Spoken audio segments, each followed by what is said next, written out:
விஜயகாந்த் அவர்களுடைய மகன் சண்முக பாண்டியன் அவர் நடிப்புல கொம்பு சிவி திரைப்படம் நாளைக்கு வெளியாக இருக்குது. பெரிய அளவில் அவரால் தமிழ் திரையுலகத்தில் சோபிக்க முடியல.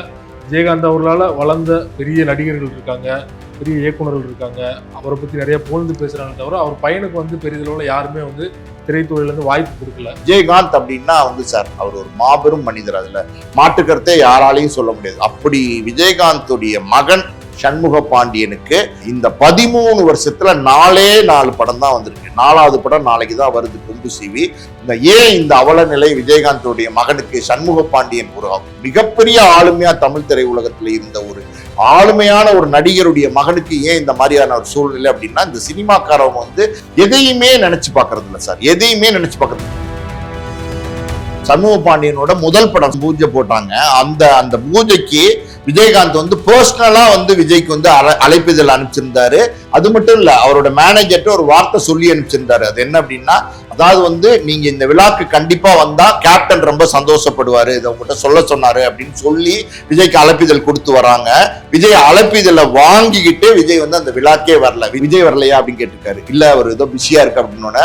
அன்னைக்கு பிடி செல்வகுமார் சொன்னார் என்கிட்ட இந்த வார்த்தையை. அவர் என்ன சொன்னார்னா, விஜயகாந்தோட கண் அப்படியே செவந்துருச்சு. அதாவது கோவம்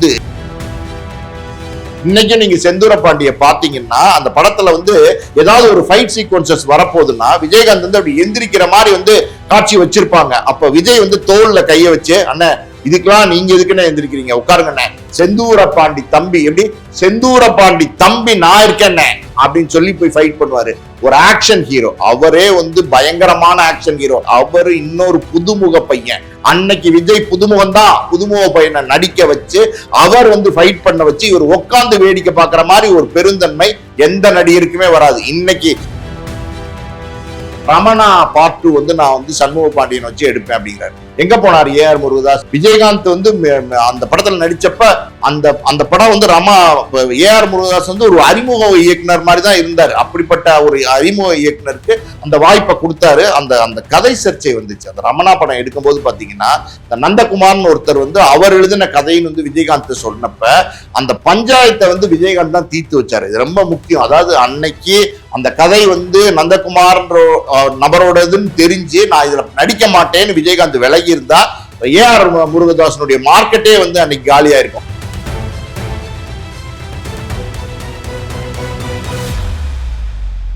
மீடியா சர்க்கிள் நேயர்களுக்கு வணக்கம். இன்றைக்கு நம்மோட நேர்காணலுக்காக ஆஸ்கார் மூவிஸ் தயாரிப்பாளர் பாலாஜி பிரபு அவர்கள் நம்மோடு இருந்திருக்கிறார். அவரோடு பேசலாம். சார் வணக்கம். வணக்கம். விஜயகாந்த் அவர்களுடைய மகன் சண்முக பாண்டியன் அவர் நடிப்புல கொம்பு சிவி திரைப்படம் நாளைக்கு வெளியாக இருக்குது. கிட்டத்தட்ட அவருமே எனக்கு தெரிஞ்சு 2013 நடிச்சிட்டு இருக்காரு. கிட்டத்தட்ட 4 படங்கள் தான் அடிச்சிருக்காரு. பெரிய அளவில் அவரால் தமிழ் திரையுலகத்தில் சோபிக்க முடியல. விஜயகாந்த் அவர்களால் வளர்ந்த பெரிய நடிகர்கள் இருக்காங்க, பெரிய இயக்குநர்கள் இருக்காங்க, அவரை பற்றி நிறைய புகழ்ந்து பேசுகிறாங்க. தவிர அவர் பையனுக்கு பெரியதளவில் யாருமே திரைத்துறையிலேருந்து வாய்ப்பு கொடுக்கல. என்ன காரணம் சார் அவர் புறக்கணிக்கப்படுறதுக்கு, எல்லாம் வாய்ப்பு மறுக்கப்படுறதுக்கு? விஜயகாந்தே ஒரு சகாப்தம். அந்த மாதிரி பார்த்தீங்கன்னா சினிமா துறையில் மிகப்பெரிய ஒரு ஆளுமையாக இருந்தவர். விஜயகாந்த் பண்ண உதவிகள் இருக்கு பார்த்தீங்களா, அதை யாராலையுமே மறக்க முடியாது. அந்த மாதிரி ஒரு நல்ல மனிதராக இருந்திருக்காரு. நடிகரையும் தாண்டி பார்த்தீங்கன்னா விஜயகாந்த் ஒரு நல்ல மனிதராக இருந்திருக்காரு. ஒரு ஆளுமையான ஆளாக எல்லா விஷயங்களையும் எடுத்து பார்த்து பண்ணியிருக்கிறாரு. நடிகர்களுக்கெல்லாம் பார்த்தீங்கன்னா விஜயகாந்த் ஒரு அரணா இருந்திருக்காரு. நடிகர் சங்கத்தில் எத்தனையோ பிரச்சனைகள் ஏற்பட்டுச்சு, எத்தனையோ சிக்கல்கள் வந்துச்சு, எத்தனையோ வழக்குகள் வந்துச்சு. எல்லாத்தையும் பார்த்தீங்கன்னா தைரியமா முன்னாடி நின்று ஃபேஸ் பண்ணி நடிகர்களுடைய பாதுகாப்புக்காண்டி பார்த்தீங்கன்னா பாடுபட்டாரு. ஒரு அரணா இருந்து உழைச்சாரு. அதே மாதிரி நடிகர் சங்க கட்டடம் அது கடன்ல மாட்டிடுச்சுன்னு சொன்னோன்னு பாத்தீங்கன்னா அது எப்படியாவது திருப்பி எடுத்துடணும் அப்படின்னு கடுமையா முயற்சி பண்ணி எல்லாரையும் ஆர்கனைஸ் பண்ணி, அது பெரிய வேலை. அதாவது நடிகர்களை ஆர்கனைஸ் பண்ணி கொண்டு போறதுங்கிறது சாதாரணப்பட்ட வேலை கிடையாது. அதை ஆர்கனைஸ் பண்ணி வெளிநாடுகளுக்கு கூட்டு போய் ஸ்டார் நைட் நடத்தி அதுல பணம் ஈட்டி அதை கொண்டு போய் பேங்க்ல கட்டி அந்த பத்திரத்தை மீட்டு கொடுத்த பெருமை விஜயகாந்த் தான் இருக்கு. ஸோ நடிகர் சங்கத்துக்கு எத்தனையோ விஷயம் நல்லது பண்ணாரு. அவர் தலைவராக இருக்கிற நேரத்தில் எத்தனையோ விதமான உதவிகள் அவர்கிட்ட நடிகர்கள் பெற்றிருக்கிறாங்க. இது இல்லாம பாத்தீங்கன்னா சார் எத்தனை பேருக்கு சாப்பாடு போட்டிருக்காரு. அதாவது விஜயகாந்தோட படம் அப்படின்னா வயிறார சாப்பிட்டு போவாங்க. அதாவது மனசு நிறைஞ்சு போறதுன்னு சொல்லுவாங்களா, அந்த மாதிரி பாத்தீங்கன்னா மனசு மட்டும் இல்ல வயிறும் நிறைஞ்சு போற மாதிரி ஒரு கேரக்டர். ஒரு படம் சாப்பிட்றதா எல்லாருக்கும், அவர் சாப்பிட்ற சாப்பாடு எல்லாத்துக்கும், அது எல்லாத்துக்கும் அவர் சாப்பிட்ற சாப்பாடு மட்டும் கிடையாது, அது இருக்கா, எல்லாரும் சரியா சாப்பிட்றாங்களா, ஒரு ப்ரொடக்ஷன் பாய், ஒரு லைட் பாய், அங்க பாத்திரம் கழுவுறவங்க எல்லாருமே எல்லாருமே பாத்தீங்கன்னா அந்த சமமான சாப்பாடு சாப்பிட்றாங்களா, திருப்தியா சாப்பிட்றாங்களா அப்படின்னு வந்து அவர் ரவுண்ட் வந்து பார்ப்பார். அவருடைய லஞ்ச் டைம்ல ஒரு ரவுண்ட் வருவாரு. கேப்டன் கேப்டன் எல்லாரும் எந்திரிப்பாங்க. எந்திரிக்காதீங்க எந்திரிக்காதீங்க, உட்காருங்க உட்காருங்க, சாப்பிடும் போது யாரும் எந்திரிக்க கூடாது, உட்காருங்க உட்காருங்க, எல்லாம் இருக்கா, எல்லாம் நல்லா சாப்பிட்றீங்களா, சந்தோஷமா இருக்கீங்களா. இது வந்து ஒரு ஹீரோ சார். ஒரு டாப் மோஸ்ட் ஸ்டாரா இருந்த விஜயகாந்த் இந்த வேலையெல்லாம் பண்ணார். போய் கேட்டறிஞ்சு அவங்களுக்கு வந்து அவங்களுக்கு தேவையான எல்லாமே கொடுத்தாரு. இந்த உணவு கொடுக்கறதுன்னு இருக்கு பாத்தீங்களா, அதே மாதிரி ஒரு புண்ணியம் எதுவுமே கிடையாது. அவர் வந்து இந்த ரோகிணி லாட்ஜ்னு ஒரு லாட்ஜ்ல 24 மணி நேரம் அன்னைக்கு இருந்த அசிஸ்டன்ட் டைரக்டர்ஸ், கஷ்டப்படுற சினிமாக்காரவங்களுக்கு ஒலை வந்து வெந்துகிட்டே இருக்கும், சோறு வந்து பொங்கி போட்டுக்கிட்டே இருப்பாங்க, யார் போனாலும் சாப்பிடுவாங்க. சினிமாக்காரர்கள் மட்டும் இல்ல, இந்த மாதிரி ரோகிணி லாட்ஜ்ல வந்து சோறு போறார் விஜயகாந்த்னு தெரிஞ்சு பல பேர் இந்த கோயம்பேடு மார்க்கெட்ல ஊர்ல இருந்து வந்து பட்னியா இருக்கிறவங்க, வேலை தேடி வந்தவங்க எல்லாரும் போய் நிப்பாங்க. யார் நின்னாலும் விஜயகாந்தோட ஆர்டர் என்னன்னா, யாரு வந்தாலும் சாப்பாடு மட்டும் இல்லைன்னு சொல்லக்கூடாது. அது சினிமா சம்பந்தப்பட்டவங்களா இருந்தாலும் சரி, சினிமா சம்பந்தம் இல்லாதவங்களா இருந்தாலும் சரி, உட்கார வச்சு சோறு போட்டுருங்க அப்படின்னு வந்து அதுக்காண்டியே ஒரு அமௌண்ட் வந்து ஒதுக்கி கொடுத்திருந்தாரு. ஸோ இந்த மாதிரியான உதவிகள், அதாவது சாப்பாடு மட்டும் இல்லை, எத்தனை படிப்பு செலவுக்கு உதவி பண்ணியிருக்காரு. அந்த ஆண்டாள் அழகல் கல்லூரியில பாத்தீங்கன்னா பல மாணவர்களுக்கு வந்து, கஷ்டப்படுற மாணவர்களுக்கு வந்து குறைஞ்ச ஃபீஸ், சின்னதா ஒரு ஃபீஸ் வாங்கிட்டு பல உதவிகள் பண்ணியிருக்காரு. அதே மாதிரி எத்தனையோ திருமணங்கள் பண்ணி வச்சிருக்காரு. விஜயகாந்த் அப்படின்னா வந்து சார் அவர் ஒரு மாபெரும் மனிதர், அதுல மாட்டுக்கருத்தை யாராலையும் சொல்ல முடியாது. அப்படி விஜயகாந்துடைய மகன் சண்முக பாண்டியனுக்கு இந்த 13 வருஷத்துல 4 படம் தான் வந்திருக்கு. 4வது படம் நாளைக்கு தான் வருது, கொம்பு சீவி.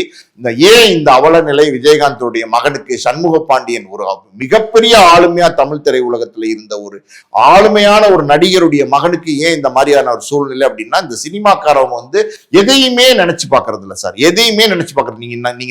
நீங்க யோசிச்சு பாருங்களேன், விஜயகாந்தோட மகன் சினிமா துறையில இருக்காருன்னா இன்னைக்கு வந்து 4 தான் படம் பண்றாரு அப்படின்னா எவ்வளவு வேதனையா இருக்கு பாருங்க. இது இந்த 13 வருஷத்துல குறைஞ்சது ஒரு 15-20 படமாவது பண்ணிருக்க முடியுமா, முடியாதா? நிச்சயமா முடியும். ஆனா யாருமே அவருக்கு வாய்ப்பு தரல. சரி, ஆள் வந்து நல்லா இல்ல, பர்சனாலிட்டியா இல்ல அப்படின்னு சொல்லிட முடியுமா அப்படின்னா சொல்ல முடியாது. அதாவது எப்படி விஜயகாந்த் சின்ன வயசுல இருந்தாரோ அதே மாதிரி பாத்தீங்கன்னா ஹைட்டு, வெயிட், லுக்கு பாக்குறதுக்கு அப்படியே விஜயகாந்த் மாதிரி இருக்காரு. நல்ல மேன்லியா, ரொம்ப ஸ்மார்ட்டா இருக்காரு. ஆனாலும் பாத்தீங்கன்னா அவர் நடிச்ச சண்முக பாண்டியனோட முதல் படம் சகாப்தம் பூஜை போட்டாங்க. அந்த பூஜைக்கு விஜயகாந்த் வந்து பர்சனலா வந்து விஜய்க்கு வந்து அழைப்பிதழ் அனுப்பிச்சிருந்தாரு. அது மட்டும் இல்ல, அவரோட மேனேஜர்ட்ட ஒரு வார்த்தை சொல்லி அனுப்பிச்சிருந்தாரு. அது என்ன அப்படின்னா, அதாவது வந்து நீங்க இந்த விழாக்கு கண்டிப்பா வந்தா கேப்டன் ரொம்ப சந்தோஷப்படுவாரு, இதை உங்ககிட்ட சொல்ல சொன்னாரு அப்படின்னு சொல்லி விஜய்க்கு அழைப்பிதழ் கொடுத்து வராங்க. விஜய் அழைப்பிதழை வாங்கிக்கிட்டு விஜய் வந்து அந்த விழாக்கே வரல. விஜய் அவருடைய மேனேஜர், அதாவது முன்னாள் PRO இருக்காருல, PT செல்வகுமார், அவர்கிட்ட பாத்தீங்கன்னா ஒரு புக்கே கொடுத்து இதை வந்து விஜயகாந்த் சார்ட்ட கொடுத்துருங்கன்னு அனுப்பிச்சு விட்டாரு.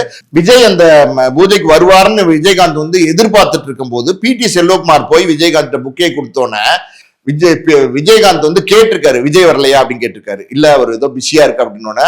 அன்னைக்கு PT செல்வகுமார் சொன்னார் என்கிட்ட இந்த வார்த்தையை. அவர் என்ன சொன்னார்னா, விஜயகாந்தோட கண் அப்படியே செவந்துருச்சு. அதாவது கோபம் வந்து பயங்கரமா கண்ணெல்லாம் செவந்திருக்கு. ஆனா அதை வெளிப்படுத்தாம சரி ஓகே அப்படின்னு சொல்லிட்டு இந்த புக்கையை வாங்கிட்டு பேசாம மௌனமா இருந்திருக்காரு. எப்படிப்பட்ட நிலைமை பாருங்க. அதாவது விஜய் இன்னைக்கு இவ்வளவு பெரிய ஒரு நடிகரா வந்திருக்காரு, இவ்வளவு பெரிய டாப் ஸ்டாரா இருக்காரு அப்படின்னா அதுக்கு முக்கியமான ஒரு காரணம் யார் அப்படின்னா விஜயகாந்த் தான். நாளைய தீர்ப்பு படம் வந்து மிகப்பெரிய தோல்வி படம், யாருமே அந்த படத்தை பார்க்கல. கிட்டத்தட்ட அன்னைக்கே பாத்தீங்கன்னா 70-80 லட்சங்கள் வந்து நஷ்டமான படம். அதுக்கப்புறம் என்ன பண்றதுன்னு தெரியாம சந்திரசேகர் போய் விஜயகாந்த் உதவி கேட்கிறார். சார் நீங்க இந்த படத்துல நடிச்சு கொடுத்தீங்கன்னா என் பையனுக்கு ஒரு வாழ்க்கை கிடைக்கும் அப்படின்னும் போது விஜயகாந்தோட பெருந்தன்மையை பாருங்க. அண்ணன் நான் நடிச்சு கொடுக்குறேன் அப்படின்னு உடனே ஒத்துக்கிட்டது மட்டும் இல்லாம சம்பளமே எனக்கு இந்த படத்துக்கு வேணாம். யார் சார் சொல்லுவா, யார் சொல்லுவா? ஒரு உச்சத்துல இருக்கிற ஒரு நடிகர், ஒரு ஆக்ஷன் ஹீரோவா இருக்காரு, ஒரு மாசான ஒரு நடிகரா இருக்காரு. அன்னைக்கு தமிழ் திரை உலகத்துல விஜயகாந்தை போட்டா உடனே எல்லா ஏரியா வியாபாரம் ஆகிற மாதிரி ஒரு மார்க்கெட்ல இருக்கிற ஒரு நடிகர், அண்ணன் எனக்கு சம்பளமே வேணாம், நீங்க வந்து கேட்டீங்க, நான் உங்க பையனுக்காண்டி இந்த படத்துல நடிச்சு கொடுக்குறேன் அப்படின்னு சொல்லி நடிச்சு கொடுத்தாரு. அந்த பெருந்தன்மை சும்மா சொல்ல முடியாது சார். அந்த படத்துல நீங்க இன்னைக்கு நீங்க செந்தூர பாண்டிய பாத்தீங்கன்னா அந்த படத்துல வந்து ஏதாவது ஒரு ஃபைட் சீக்வன்சஸ் வரப்போகுதுன்னா விஜயகாந்த் வந்து அப்படி எந்திரிக்கிற மாதிரி வந்து காட்சி வச்சிருப்பாங்க. அப்ப விஜய் வந்து தோல்ல கைய வச்சு, அண்ணன் இதுக்கெல்லாம் நீங்க எதுக்குன்னு எந்திரிக்கிறீங்க, உட்காருங்க, செந்தூர பாண்டி தம்பி, எப்படி செந்தூர பாண்டி தம்பி நான் இருக்கேன் அப்படின்னு சொல்லி போய் ஃபைட் பண்ணுவாரு. ஒரு ஆக்ஷன் ஹீரோ, அவரே வந்து பயங்கரமான ஆக்ஷன் ஹீரோ. அவர் அடிச்சான்னு வச்சுங்க செவரே தெரிச்சிடும். அந்த மாதிரி ஒரு அடி அடிக்கிற ஆளு வந்து முரட்டுத்தனமான ஒரு ஆக்ஷன் ஹீரோவா இருக்கிற அவரு இன்னொரு புதுமுக பையன். அன்னைக்கு விஜய் புதுமுகம் தான், புதுமுக பையனை நடிக்க வச்சு அவர் வந்து ஃபைட் பண்ண வச்சு இவர் உட்கார்ந்து வேடிக்கை பார்க்கிற மாதிரி ஒரு பெருந்தன்மை எந்த நடிகருக்குமே வராது. இன்னைக்கு அதே மாதிரி ஒரு சிச்சுவேஷன்ல ஒரு நடிகர் நடிப்பாரா? யாராவது வந்து இப்படி ஒரு புதுமுகத்துக்கு வந்து சப்போர்ட் பண்ணுவாங்களா அப்படின்னா பண்ணவே மாட்டாங்க. சின்ன ஒரு கேமியோ நடிச்சு கொடுக்கறது கூட எல்லாரும் தயங்குறாங்க. இன்னைக்கு விஜயகாந்தனுடைய பையன் சண்முக பாண்டியனுக்கு எத்தனையோ பெரிய நடிகர்கள் இருக்காங்கல்ல, அவருடைய படத்துல யாராவது ஒருத்தர் வந்து கேமியோ நடிச்சு கொடுக்கலாம்ல? ஏன் எத்தனை நடிகர் இருக்காங்க, ஒருத்தர் கூட வந்து நடிச்சு கொடுக்க கூடாதா? இல்ல, நீங்க விஜய பத்தி குறிப்பிட்டீங்க. கோட் திரைப்படத்துல வந்து விஜயகாந்த பல லட்சம் செலவு பண்ணி வந்து கிராபிக்ஸ்ல கொண்டு வந்தாங்க. ஆமா, எதுக்கு இவருக்கு ஒரு வாய்ப்பு கொடுத்தா இவருக்காவது அடுத்த கட்டத்துக்கு போயிடலாம் இல்லையா? அதாவது வந்து கோட் திரைப்படத்துல விஜயகாந்த் இறந்ததுக்கு அப்புறம் பாத்தீங்கன்னா விஜயகாந்த வந்து கிராபிக்ஸ்ல கொண்டு வந்து ஏஐல கொண்டு வந்து கிட்டத்தட்ட கோடிகள்ல செலவழிச்சு அந்த காட்சியை எடுத்தாங்க. அதுக்கு பதில் நீங்க வந்து அந்த இடத்துல சண்முக பாண்டியனை நடிக்க வச்சிருந்தீங்கன்னா அது விஜயகாந்த் நடிச்ச மாதிரி தானே. விஜயகாந்தனுடைய வாரிசு, விஜயகாந்தனுடைய ரத்தம் அந்த இடத்துல நடிக்கும் போது அது விஜயகாந்த் நடிச்ச மாதிரி தானே ஆடியன்ஸ் பார்த்திருப்பாங்க, விஜயகாந்தா தானே அதை பார்த்திருப்பாங்க. அப்படி இருக்கும்போது அந்த வாய்ப்பையாவது வந்து சண்முக பாண்டியன் கொடுத்திருக்கலாம்ல, அதுவும் கொடுக்கல.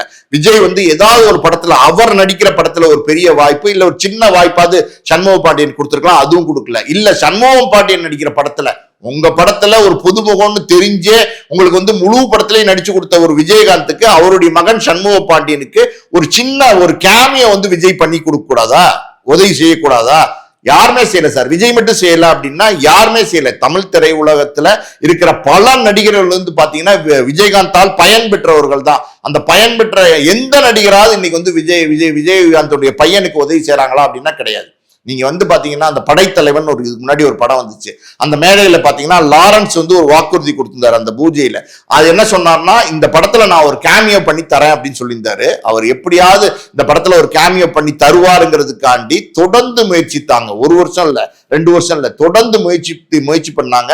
ஆனா லாரன்ஸ் வந்து அந்த படத்துல நடிக்கவே இல்லை. என்ன காரணம் தெரியல. ஒரு வாக்குறுதியை மேடையில கொடுக்குறாரு, ஒரு பூஜையில வந்து வாக்குறுதி கொடுக்குறாரு. அப்ப அந்த வாக்குறுதியை காப்பாற்றணுமா இல்லையா? அப்ப அந்த வாக்குறுதியை மேடையில கொடுத்துட்டு அது அப்படியே கடந்து போறதுங்கிறது என்ன மாதிரியான மனநிலை? அதே மாதிரிதான் வந்து பாத்தீங்கன்னா அந்த படைத்தலைவனுடைய ரிலீஸ் நேரத்துல ஏஆர் முருகதாஸ் வந்து சொல்றாரு, ரமணா பார்ட் 2 வந்து நான் வந்து சண்முக பாண்டியன் வச்சு எடுப்பேன் அப்படிங்கிறார். எங்க போனார் ஏஆர் முருகதாஸ்? மதராசி எடுக்கிற ஏஆர் முருகதாஸ் விஜய் சண்முக பாண்டியனை வச்சு ரமணா 2 பண்ணலாமே, ஒரு திறமையான ஒரு இயக்குனர் தானே, ஒரு அருமையான படம் தானே வந்து ரமணா. விஜயகாந்த் வந்து அந்த படத்துல நடிச்சப்ப அந்த படம் வந்து ஏஆர் முருகதாஸ் வந்து ஒரு அறிமுக இயக்குனர் மாதிரி தான் இருந்தார். அப்படிப்பட்ட ஒரு அறிமுக இயக்குனருக்கு அந்த வாய்ப்பை கொடுத்தாரு. அந்த கதை சர்ச்சை வந்துச்சு. அந்த ரமணா படம் எடுக்கும்போது பாத்தீங்கன்னா இந்த நந்தகுமார்னு ஒருத்தர் வந்து அவர் எழுதின கதைன்னு வந்து விஜயகாந்த் சொன்னப்ப அந்த பஞ்சாயத்தை வந்து விஜயகாந்த் தான் தீர்த்து வச்சாரு. இது ரொம்ப முக்கியம். அதாவது அன்னைக்கு அந்த கதை வந்து நந்தகுமார்ன்ற நபரோடதுன்னு தெரிஞ்சு நான் இதுல நடிக்க மாட்டேன்னு விஜயகாந்த் விலகி இருந்தா ஏஆர் முருகதாசனுடைய மார்க்கெட்டே வந்து அன்னைக்கு காலியா இருக்கும். ஆனா ஒரு இயக்குனர் ஒரு படம் வந்து கிட்டத்தட்ட 40% முடிச்சிட்டாரு. இந்த மாதிரி ஒரு கதை திருட்டுக்குள்ள சிக்கினா அவருடைய எதிர்காலம் பாதிக்கப்பட்டுருன்னு அந்த நந்தகுமார்ங்கிறவருக்கு இன்னொரு படம் நடிச்சு கொடுத்தாரு. இவர் ஏஆர் முருகதாஸோட படத்தை வந்து முடிச்சு கொடுத்தாரு. அப்படி இருக்கும்போது ஒரு பார்ட் 2 எடுக்கலாம்ல. ரமணா பார்ட்டுக்கு விஜயகாந்த் பையனை வச்சு எடுக்கிறதுக்கு என்ன, ஏன் எடுக்க மாட்டேங்கிறாங்க? யாருமே ஏன் வந்து விஜயகாந்துக்கு உதவி செய்ய முன் வர மாட்டேங்கிறாங்க? அதாவது சினிமா துறையில பயன்பெற்றவர்கள், ஒருத்தரால பயன்பெற்றவர்கள், அந்த பயன்பெற்ற நபர்களே வந்து உதவி செய்ய மாட்டாங்க அப்படின்னா அப்ப யாருதான் உதவி செய்வா? சரத்குமார் அவர்கள் மட்டும் உதவி பண்ணிருக்காரோ? ஏன்னா ஆரம்ப காலத்துல சரத்குமார் அவர்களுக்கு உதவி பண்ணார் விஜயகாந்த். இப்போ கொம்புசிவி படத்துல வந்து அவர் மட்டும் உதவி பண்ணிருக்காரோ? இல்ல, சரத்குமாரை பொறுத்த வரைக்கும் பாத்தீங்கன்னா அவர் நினைச்சு பாக்குறாரு, பழச நினைச்சு பாக்குறாரு. அதாவது கேப்டன் பிரபாகரன்ல பாத்தீங்கன்னா ஒரு சின்ன வேடம் வந்து சரத்குமார் வந்து விஜயகாந்த் கொடுத்திருப்பாரு. அடுத்த புலன் விசாரணை படத்துல பாத்தீங்கன்னா வில்லன் வேடம் கொடுத்திருப்பாரு சரத்குமாருக்கு. சோ அந்த விசுவாசம் அதுக்கப்புறம் தான் வந்து புலன் விசாரணை நடிச்சதுக்கு அப்புறம் தான் சரத்குமாருக்கு ஒரு பெரிய எலிவேஷன், பெரிய ஒரு எதிர்காலம் வந்து கிடைச்சது.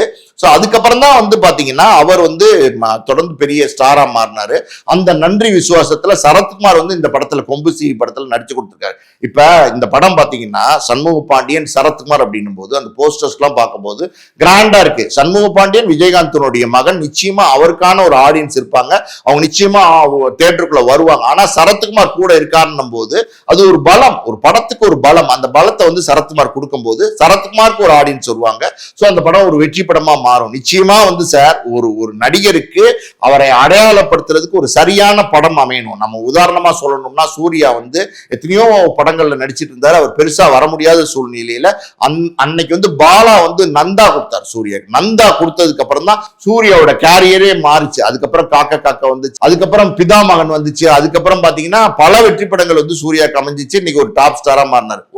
வேற ஒண்ணும் இல்ல சார், சமீபத்திய உதாரணமே சொல்றேன். விக்ரம் பையன் துரு விக்ரம் இருக்காருல்ல, எத்தனை படம் கொடுத்தாரு, ஆனா வெற்றி அடைய முடியல, வெற்றியாளரா வர முடியல. இன்னைக்கு வந்து மாரி செல்வராஜ் வந்து பைசன்ல வந்து துரு விக்ரம கரெக்டா வந்து ஃபிட் இன் பண்ணி கரெக்டா அந்த படத்தை வெற்றி படமா மாத்தினதுனாலதான் இன்னைக்கு டிமாண்டான ஒரு நடிகரா துரு விக்ரம் மாறிட்டார். அப்படி ஒரு கதைக்களம், அப்படி ஒரு இயக்குனர் சொல்ற கதை, அந்த படம் நிச்சயமா வந்து சண்முக பாண்டியனுக்கு அமையும். அவர் நினைக்கிற வெற்றி கிடைக்கும். ஆனா என்ன சொல்ல வரேன்னா, வருத்தப்பட வாலிபு சங்கர், ரஜினி முருகன் பெரிய வெற்றி படங்களை கொடுத்த இயக்குனர். நிச்சயமா சார், இந்த கொம்பு சிவி கூட நிச்சயமான ஒரு நல்ல படமா அமையறதுக்கு வாய்ப்பு இருக்கு. ஏன்னா பொன்ராம பொறுத்த வரைக்கும் பாத்தீங்கன்னா நல்ல நல்ல படங்கள்லாம் கொடுத்திருக்கிறாரு. அதனால அந்த நான் சொல்றேன்ல, சினிமால ஒரு வாய்ப்பு அது சரியா அமைஞ்சு அது கரெக்டா கிளிக் ஆச்சுன்னா அடுத்தடுத்த உயரத்துக்கு போயிருவாங்க. அந்த வாய்ப்பு சரியா அமையாம இருக்கு விஜயகாந்த் பையனுக்கு. அந்த வாய்ப்பை எத்தனையோ பேர் வந்து விஜயகாந்தால் உதவி பெற்றவர்கள் நிச்சயமா கொடுக்க முடியும். ஆனா யாருமே கொடுக்க மறுக்கிறாங்க. ஆனா எங்கேயாவது ஏதாவது ஒரு மூலையில இருந்து ஒரு புதுமுகம், புது இயக்குனர் வந்து அந்த ஃபயரான ஒரு படத்தை வந்து நிச்சயமா சண்முக பாண்டியன் தருவாரு. அடுத்த தளத்துக்கு சண்முக பாண்டியன் நகர்ந்து இதே திரையுலகத்துல விஜயகாந்த் என்ன பேர் எடுத்தாரோ, என்ன புகழ் அடைஞ்சாரோ அந்த பேரும் புகழும் நிச்சயமா இவரும் அடைவார். ரொம்ப நன்றி சார். கொம்பு சிவி திரைப்படம் கொடுத்து பல்வேறு தகவல்களோட பகிர்ந்து கொண்டீங்க. மிக்க நன்றி. நன்றி.